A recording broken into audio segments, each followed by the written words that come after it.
ಮಾಜಿ ಪ್ರಧಾನಿ ದೇಶ ಕಂಡಂಥ ಶ್ರೇಷ್ಠ ಅರ್ಥಶಾಸ್ತ್ರಜ್ಞ ಮನಮೋಹನ್ ಸಿಂಗ್ರ ನಿಧನ ಸಂದರ್ಭದಲ್ಲಿಯೂ ಕೂಡ ಕಾಂಗ್ರೆಸ್ನವರು ರಾಜಕೀಯವನ್ನು ಬೆರೆಸಲಿಕ್ಕೆ, ರಾಜಕಾರಣವನ್ನು ಮಾಡಲಿಕ್ಕೆ ಪ್ರಯತ್ನವನ್ನು ಮಾಡ್ತಾ ಇದ್ದಾರೆ ಮತ್ತು ಜನರಿಗೆ ತಪ್ಪು ಸಂದೇಶವನ್ನು ನೀಡುವಂಥ ಪ್ರಯತ್ನವನ್ನು ಮಾಡ್ತಾ ಇದ್ದಾರೆ. ಈಗಾಗಲೇ ದೇಶದ ಪ್ರಧಾನಮಂತ್ರಿಗಳು ಮತ್ತು ಭಾರತ ಸರ್ಕಾರ ಮನಮೋಹನ್ ಸಿಂಗ್ ಅವರ ಸಮಾಧಿಗೆ ಸ್ಥಳವನ್ನು ನೀಡ್ತೀವಿ, ಅವರ ಸ್ಮಾರಕವನ್ನು ಮಾಡಲಿಕ್ಕೆ ಅಂತಕ್ಕಂಥದ್ದನ್ನು ಹೇಳಿದರು. ಆದರೂ ಕೂಡ ಮನಮೋಹನ್ ಸಿಂಗರಿಗೆ ಅವಮಾನ ಮಾಡಿದರು ಅಂತ ಕಾಂಗ್ರೆಸ್ನವರು ಬೊಬ್ಬೆ ಹಾಕ್ತಾ ಇದ್ದಾರೆ. ನಾನು ಕೇಳ್ತೇನೆ ಕಾಂಗ್ರೆಸ್ ಅಧಿನಾಯಕಿ ಶ್ರೀಮತಿ ಸೋನಿಯಾ ಗಾಂಧಿಯವರು ಕಾಂಗ್ರೆಸ್ಸಿನ ರಾಷ್ಟ್ರೀಯ ಅಧ್ಯಕ್ಷರಾದ ಮಲ್ಲಿಕಾರ್ಜುನ ಖರ್ಗೆಜಿ ಅವರಿಗೆ ನಾನು ಕೇಳಲಿಕ್ಕೆ ಬಯಸ್ತೇನೆ. ಬೆಳಗಾವಿಯಲ್ಲಿ 100 ವರ್ಷ ಆಯಿತು ಅಂತೇಳಿ ಕಾಂಗ್ರೆಸ್ ಅಧಿವೇಶನದ ನೆನಪನ್ನು ಮಾಡಲಿಕ್ಕೆ ಒಂದು ದೊಡ್ಡ ಕಾರ್ಯಕ್ರಮವನ್ನು ಮಾಡಿದರು. ಆ ಕಾರ್ಯಕ್ರಮದಲ್ಲಿ ಎಲ್ಲಾದ್ರೂ ಮನಮೋಹನ್ ಸಿಂಗ್ರದ ಒಂದು ನೆನಪು ಮಾಡಿದ್ರ ಅಥವಾ ಮನಮೋಹನ್ ಸಿಂಗ್ರದ ಫೋಟೋ ಹಾಕಿದ್ರ, ಅವರು ಗೌರವಿಸಿದ್ರೆ, ಅವ್ರು ಸತ್ತ ಮೇಲೆ ರಾಜಕಾರಣ ಮಾಡಲಿಕ್ಕೆ ಮಾತ್ರ ಅವ್ರ ಹೆಸರನ್ನು ಬಳಸ್ಕೊಳ್ತಾ ಇದ್ದೀರಿ ಹೊರತು ಇರದಿದ್ರೆ ಅವ್ರ ಹೆಸರು ನಿಮಗೆ ನೆನಪೇ ಆಗ್ತಿರ್ಲಿಲ್ಲ. ಇದು ನಾಚಿಕೆಗೇಡು ಸಂಗತಿ ಕಾಂಗ್ರೆಸ್ ನಾಯಕರು. ಏನಾಗಿದೆ ಕಾಂಗ್ರೆಸ್ನಲ್ಲಿ ಅಂದ್ರೆ, ಕಾಂಗ್ರೆಸ್ನಲ್ಲಿ 3 ಜನ ಪದಾಧಿಕಾರಿಗಳಿದ್ದಾರೆ. 3 ಜನ ಪದಾಧಿಕಾರಿಗಳು ಯಾರು? ರಾಷ್ಟ್ರೀಯ ಅಧ್ಯಕ್ಷ ಮಲ್ಲಿಕಾರ್ಜುನ ಖರ್ಗೆ ಅವರು, ಜನರಲ್ ಸೆಕ್ರೆಟರಿ ವೇಣುಗೋಪಾಲ್ ಅವರು, ಸುರ್ಜೇವಾಲ್ ಅವರು, ಇವರು ಪದಾಧಿಕಾರಿಗಳು. ಕಾಂಗ್ರೆಸ್ನಲ್ಲಿ ಸರ್ವಾಧಿಕಾರಿಗಳಿದ್ದಾರೆ. ಸರ್ವಾಧಿಕಾರಿಗಳು ಯಾರು? ಸೋನಿಯಾ ಗಾಂಧಿ, ರಾಹುಲ್ ಗಾಂಧಿ, ಪ್ರಿಯಾಂಕಾ ಗಾಂಧಿ ಸರ್ವಾಧಿಕಾರಿ. ಅವರು ಹೇಳ್ದಂಗೆ ನಡೀತದೆ ಹೊರತು ಕಾಂಗ್ರೆಸ್ನಲ್ಲಿ ಯಾವುದೇ ಕಾರ್ಯಕ್ರಮಗಳಾಗಲಿ, ಕೆಲಸ ಕಾರ್ಯಗಳಾಗಲಿ ಮಲ್ಲಿಕಾರ್ಜುನ ಖರ್ಗೆ ಅವರು ಹೇಳ್ದಂಗೂ ನೋಡಿಯೋದಿಲ್ಲ, ಸುರ್ಜೇವಾಲ್ ಅವರು ಹೇಳ್ದಂಗೂ ನಡೆಯುವುದಿಲ್ಲ, ವೇಣುಗೋಪಾಲ್ ಅವರು ಹೇಳ್ದಂಗೆ ನಡೆಯುವುದಿಲ್ಲ.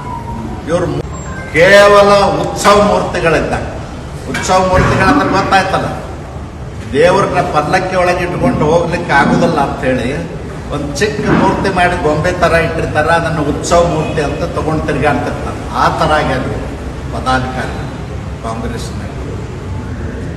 ಅದಕ್ಕೆ ನಾನು ಹೇಳಲಿಕ್ಕೆ ಬಯಸ್ತೇನೆ, ಈಗಾಗಲೇ ಪ್ರಧಾನಮಂತ್ರಿಗಳು ಹೇಳಿದ ಸೂಕ್ತವಾದಂಥ ಜಾಗವನ್ನು ಅವರ ಸ್ಮಾರಕಕ್ಕಾಗಿ ನೀಡ್ತೇವೆ. ಅದಕ್ಕೆ ವಿಧಿವಿಧಾನಗಳಿವೆ. ವಿಧಿವಿಧಾನಗಳಂದ್ರೇನು? ಟ್ರಸ್ಟ್ ಮಾಡಬೇಕು, ಟ್ರಸ್ಟಿಗೆ ಯಾರನ್ನ ನೇಮಕಾತಿ ಮಾಡಬೇಕಾಗ್ತದೆ, ಅದೆಲ್ಲ ಮಾಡಿದ ನಂತರ ಎಲ್ಲಿ ಕಟ್ಟಬೇಕು ಅಂತಕ್ಕಂಥದ್ದನ್ನು ನಿರ್ಣಯ ಮಾಡ್ತಕ್ಕಂಥ ಅಧಿಕಾರವನ್ನು ಆ ಟ್ರಸ್ಟಿನ ಮೂಲಕ ಮಾಡ್ತಕ್ಕಂಥದ್ದು ನಿಯಮಾವಳಿ ಮತ್ತು ದೇಶದ ಪ್ರಧಾನಮಂತ್ರಿಗಳ ಆಶಯ. ಅದನ್ನು ಇವತ್ತು ದೇಶದ ಉದ್ದಗಲಕ್ಕೆಲ್ಲ ಬೊಬ್ಬೆ ಹಾಕೊಂಡು ಓಡಾಡ್ತಾ ಇದ್ದಾರೆ ಕಾಂಗ್ರೆಸ್ನವರು. ಮನಮೋಹನ್ ಸಿಂಗ್ರಿಗೆ ಅವಮಾನ ಮಾಡಿದರು. ನಾನು ಕೇಳ್ತೇನೆ, ನೀವು ಎಷ್ಟು ಮಂದಿಗೆ ಅವಮಾನ ಮಾಡಿದ್ರಿ? ಡಾಕ್ಟರ್ ಬಾಬಾ ಸಾಹೇಬ್ ಅಂಬೇಡ್ಕರ್ ಅರ್ಥಶಾಸ್ತ್ರಜ್ಞರು, ಇಡೀ ಪ್ರಪಂಚದಲ್ಲೇ ಒಬ್ಬ ಬುದ್ಧಿವಂತರು. ಅವರಿಗೆ ಹಣಕಾಸು ಇಲಾಖೆ ಕೊಡೋದ್ರೆ ಕೊಡಲಿಲ್ಲ, ಕೇವಲ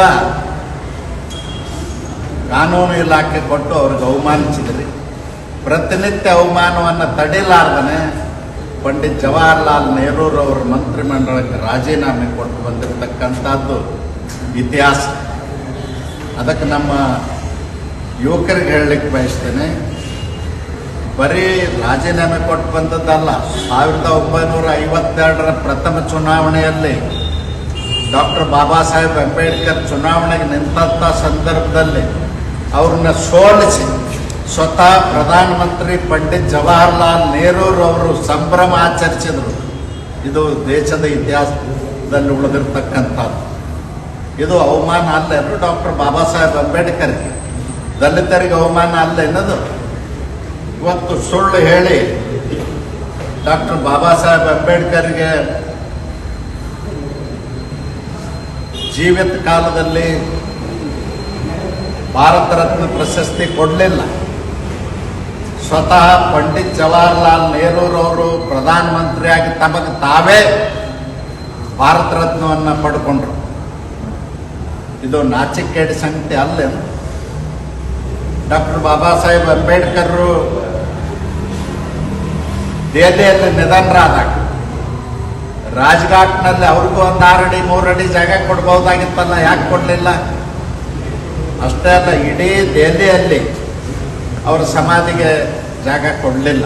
ಅದಕ್ಕಾಗಿ ಡಾಕ್ಟರ್ ಬಾಬಾ ಸಾಹೇಬ್ ಅಂಬೇಡ್ಕರ್ ಪಾರ್ಥಿವ ಶರೀರವನ್ನು ಅವತ್ತಿನ ಕಾಲದಲ್ಲಿ 5,000 ಬಾಡಿಗೆ ಕೊಟ್ಟು ವಿಮಾನದಲ್ಲಿ ಮುಂಬೈಗೆ ತಂದು ಮಾಡಿರ್ತಕ್ಕಂಥದ್ದು ಈ ದೇಶದ ಜನ ಮರೀಲಿಕ್ಕೆ ಸಾಧ್ಯ ಇಲ್ಲ. ಯುವಕರಿಗೆ ನೆನಪು ಮಾಡಿಕೊಡುವಂಥ ಪ್ರಯತ್ನವನ್ನು ಮಾಡ್ತಾರೆ.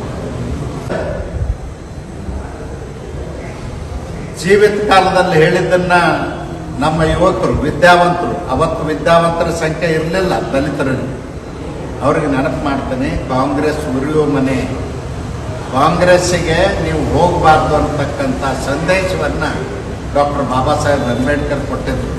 ಎಷ್ಟು ನೊಂದು ಕೊಟ್ಟಿರಬಹುದು ಅನ್ನೋದನ್ನು ನಾನು ಹೇಳಲಿಕ್ಕೆ ಬಯಸ್ತೀನಿ. ಅಷ್ಟೇ ಅಲ್ಲ, ಬರೀ ಬಾಬಾ ಸಾಹೇಬ್ ಒಬ್ಬರಿಗೆ ಅವಮಾನ ಮಾಡಲಿಲ್ಲ. ಇವರು ಮಂಡಲ್ ವರದಿಯನ್ನು ಜಾರಿ ಮಾಡಿರ್ತಕ್ಕಂಥ VP ಸಿಂಗ್ರನ್ನ ಉಚ್ಚಾಟನೆ ಮಾಡಿದರು. ಕರ್ನಾಟಕದಲ್ಲಿ ಹಿಂದುಳಿದ ವರ್ಗದ ಜನರ ಕಲ್ಯಾಣವನ್ನು ಮಾಡಿದಂಥವ್ರು, ಕ್ರಾಂತಿಯನ್ನು ಮಾಡಿದಂಥ ದೇವರಾಜ ಅರಸನ್ನ ಕಾಂಗ್ರೆಸ್ನಿಂದ ಉಚ್ಚಾಟನೆ ಮಾಡಿದರು. ಕಾಂಗ್ರೆಸ್ನವರು ಇನ್ನೊಂದು ಸೋನಿಯಾ ಗಾಂಧಿ ಮತ್ತು ರಾಹುಲ್ ಗಾಂಧಿ, ಪ್ರಿಯಾಂಕಾ ಗಾಂಧಿ, ಮಲ್ಲಿಕಾರ್ಜುನ್ ಖರ್ಗೆ ಅವರು ಉತ್ತರ ಕೊಡಬೇಕು. ಒಬ್ಬ ಕನ್ನಡಿಗ 75 ವರ್ಷದಲ್ಲಿ ಪ್ರಧಾನಮಂತ್ರಿ ಆಗಿದ್ದರು ದೇವೇಗೌಡರು ಯಾವ ಕಾರಣಕ್ಕೆ ಕೆಳಗಿಳಿಸಿದ್ದಾರೆ ಅನ್ನೋದು ಹೇಳಬೇಕು. ಯಾವ ಕಾರಣಕ್ಕೆ ಅವ್ರನ್ನ ಪ್ರಧಾನಮಂತ್ರಿಯಿಂದ ಕೆಳಗಿಳಿಸಿ ಕನ್ನಡ ನಾಡಿಗೆ, ಕನ್ನಡಿಗರಿಗೆ ಅವಮಾನ ಮಾಡಿದೆ ಅನ್ನೋದಕ್ಕೆ ಉತ್ತರ ಕೊಡಬೇಕು ಅಂತ ಹೇಳಿ ನಾನು ಒತ್ತಾಯ ಮಾಡ್ತೀನಿ. ಬರೆದಂಥ ಸಂವಿಧಾನವನ್ನು ಧರ್ಮ ಗ್ರಂಥ ಈ ದೇಶಕ್ಕೆ ಅಂತ ಹೇಳಿದವರು ಶ್ರೀ ನರೇಂದ್ರ ಮೋದಿಜಿ. ಯಾವ ಪ್ರಧಾನಮಂತ್ರಿನೂ ಹೇಳಲಿಲ್ಲ ಡಾಕ್ಟರ್ ಬಾಬಾ ಸಾಹೇಬ್ ಅಂಬೇಡ್ಕರ್ ಬರೆದಂಥ ಸಂವಿಧಾನದಿಂದ ನನ್ನಂಥ ಒಬ್ಬ ಸಾಮಾನ್ಯ ಮನುಷ್ಯ ಪ್ರಧಾನಮಂತ್ರಿ ಆಗಿನಂತ ಯಾರೂ ಹೇಳಲಿಲ್ಲ. ಆದರೆ ಹೇಳಿದಂಥ ಏಕೈಕ ವ್ಯಕ್ತಿ ನರೇಂದ್ರ ಮೋದಿಜಿ. ಇದನ್ನ ನಮ್ಮ ಯುವಕರು ಅರ್ಥ ಮಾಡ್ಕೊಳ್ಬೇಕು. ಅಷ್ಟೇ ಅಲ್ಲ, ಅಮಿತ್ ಶಾ ಅವ್ರ ಬಗ್ಗೆ ಪದೇ ಪದೇ ಹೇಳ್ತಾ ಇದ್ದಾರೆ. ಅಮಿತ್ ಶಾ ಅವರು ಬಾಬಾ ಸಾಹೇಬ್ರಿಗೆ ಅಂಬೇಡ್ಕರ್ ಅವಮಾನ ಮಾಡಿದ್ರು. ಅವಮಾನ ಮಾಡಿಲ್ಲ. ಇದುವರೆಗೂ ಕಾಂಗ್ರೆಸ್ ಏನು ಅವಮಾನ ಮಾಡಿದೆ ಬಾಬಾ ಸಾಹೇಬರು. ಅವ್ರಿಗೆ ಹಣಕಾಸು ಇಲಾಖೆ ಕೊಡದೆ ಅವಮಾನ ಮಾಡಿದರು. ಅವ್ರು ಸತ್ತಂಥ ಸಂದರ್ಭದಲ್ಲಿ ದೆಹಲಿಯಲ್ಲಿ ಸಮಾಧಿಗೆ ಜಾಗ ಕೊಡದೆ ಅವಮಾನ ಮಾಡಿದರು. ಡಾಕ್ಟರ್ ಬಾಬಾ ಸಾಹೇಬ್ ಅಂಬೇಡ್ಕರ್ನ ದೇಶದ ಮೊದಲನೇ ಚುನಾವಣೆ 1952ರಲ್ಲಿ ಸೋಲಿಸಿ ಸಂಭ್ರಮ ಆಚರಿಸಿದರು. ಇದನ್ನೆಲ್ಲ ಎಳೆ ಎಳೆಯಾಗಿ ಬಿಚ್ಚಿಟ್ಟವರು ಅಮಿತ್ ಶಾ ಅವರು ರಾಜ್ಯಸಭೆ. ಆ ಸಂದರ್ಭದಲ್ಲಿ ಕಾಂಗ್ರೆಸ್ಸಿಗೆ ವ್ಯಂಗ್ಯವಾಗಿ ಹೇಳ್ತಾರೆ ಅವರು, ನೀವು ಇವತ್ತು ವೋಟ್ ಬ್ಯಾಂಕ್ ರಾಜಕಾರಣಕ್ಕಾಗಿ ಬಾಬಾ ಸಾಹೇಬರನ್ನ ನೆನೆಸ್ತಾ ಇದ್ದೀರಿ, ಅಂಬೇಡ್ಕರ್ ಅಂಬೇಡ್ಕರ್ ಅಂಬೇಡ್ಕರ್ ಅಂತ ಹೇಳಿ. ನಿಮಗೆ ಮುಕ್ತಿ ಸಿಗಬೇಕಾಗಿದ್ರೆ ನೀವು ಕನಿಷ್ಠ ಪಕ್ಷ ದೇವ್ರನ್ನಾದರೂ ಸ್ಮರಣೆ ಮಾಡಿದ್ರೆ ನಿಮ್ಗೆ ಮುಕ್ತಿ ಸಿಗುತ್ತಿತ್ತು ಅಂತಕ್ಕಂಥ ವ್ಯಂಗ್ಯ ಮಾತನ್ನ ನಮ್ಮ ಅಮಿತ್ ಶಾಜಿ ಅವರು ಹೇಳಿದ. ಅದನ್ನು ತಿರುಚಿ ದಲಿತರಿಗೆ ಮೋಸ ಮಾಡಿ ಇವತ್ತು ಅವ್ರ ವಿರುದ್ಧ ದೇಶದ ಉದ್ದಗಲಕ್ಕೂ ಪ್ರತಿಭಟನೆ ಮಾಡಿಸುವಂಥ ಪ್ರಯತ್ನ ಮಾಡಿಸ್ತಾರೆ. ಇದನ್ನು ನಾನು ಕಂಡಂತೆ ಯಾವತ್ತೂ ಕೂಡ ಭಾರತೀಯ ಜನತಾ ಪಕ್ಷದ ನಾಯಕರಾಗಲಿ, ದೇಶದ ಪ್ರಧಾನಮಂತ್ರಿಗಳಾಗಲಿ, ನಮ್ಮ ಸಂಘದ ಮುಖ್ಯಸ್ಥರಾಗಲಿ ಡಾಕ್ಟರ್ ಬಾಬಾ ಸಾಹೇಬ್ ಅಂಬೇಡ್ಕರ್ಗೆ ಅವಮಾನ ಮಾಡುವಂಥ ಪ್ರಶ್ನೆನೇ ಇಲ್ಲ. ಮೊನ್ನೆ ಆಗಸ್ಟ್ 1ನೇ ತಾರೀಕಿಗೆ ಸುಪ್ರೀಂ ಕೋರ್ಟಿನ ಸಂವಿಧಾನ ಬೆಂಚ್ದಿಂದ ಒಳ ಮೀಸಲಾತಿ ತೀರ್ಪು ಬಂದಂಥ ಸಂದರ್ಭದಲ್ಲಿ ಸಾಂದರ್ಭಿಕವಾಗಿ ಜನಪದರ ಮೀಸಲಾತಿ ಬಗ್ಗೆ ಸುಪ್ರೀಂ ಕೋರ್ಟ್ನಲ್ಲಿ ಒಬ್ಬರು ನ್ಯಾಯಾಧೀಶರು ಪ್ರಸ್ತಾಪ ಮಾಡಿದರು. ಅದನ್ನೇ ಇಟ್ಟುಕೊಂಡು ಕಾಂಗ್ರೆಸ್ನವರು ಜನರಿಗೆ ಮೋಸ ಮಾಡ್ಲಿಕ್ಕೆ ಹೊರಟಿದ್ರು. 24 ಗಂಟೆ ಒಳಗೆ ಗಲಾಟೆ ಶುರು ಮಾಡಿದ್ರು. ಬಿಜೆಪಿ ಅವರು ನರೇಂದ್ರ ಮೋದಿಜಿ ಅವ್ರ ಸರ್ಕಾರ ಜನಪದರ ಮೀಸಲಾತಿ ಅಳವಡಿಸ್ತದ. ಇಲ್ಲ, ನಾನು ಮತ್ತು ಸುಮಾರು 70-80 ಜನ SC ST ಲೋಕಸಭಾ ಸದಸ್ಯರು ಪ್ರಧಾನಮಂತ್ರಿಗಳ ಅಪಾಯಿಂಟ್ಮೆಂಟ್ ತೊಗೊಂಡು ಬರ್ದನ್ನ ನಾವು ಭೇಟಿಯಾದಾಗ ಪ್ರಧಾನಮಂತ್ರಿಗಳು ನಮ್ಮ ಜೊತೆಯಲ್ಲಿ ಮೀಟಿಂಗ್ ಮಾಡಿ ಹೇಳಿದರು, ಇವತ್ತೂ ಕೂಡ ದೇಶದಲ್ಲಿ ಒಬ್ಬ ಡಾಕ್ಟರ್ ಯಾವುದಾದ್ರೂ ಊರಿಗೆ ಹೋದರೆ ಅವನ ಜಾತಿ ಗೊತ್ತಾದ್ರೆ ಮನೆ ಕೊಡುವಂಥ ಪರಿಸ್ಥಿತಿ ಇಲ್ಲ. ಈ ಸಂದರ್ಭದಲ್ಲಿ ಜನಪದರ ಮೀಸಲಾತಿ ಅಳವಡಿಸುವುದಿಲ್ಲ ಅಂತಕ್ಕಂಥ ವಿಚಾರವನ್ನು ಸ್ಪಷ್ಟಪಡಿಸಿದ್ರಷ್ಟೇ ಅಲ್ಲ, ಕ್ಯಾಬಿನೆಟ್ ಮೀಟಿಂಗ್ ಕರೆದು ನಿರ್ಣಯ ಕೂಡ ಮಾಡ್ಯಾರ. ಇದು ನರೇಂದ್ರ ಮೋದಿಜಿಯವರ ಆಡಳಿತ. ಕಾಂಗ್ರೆಸ್ನವರು ಯಾವಾದರೂ ದಲಿತರ ಪರವಾಗಿ ಸಂವಿಧಾನ ತಿದ್ದುಪಡಿ ಮಾಡಿದಾರ? ಒಂದು ಬಾರಿನೂ ಮಾಡಿಲ್ಲ.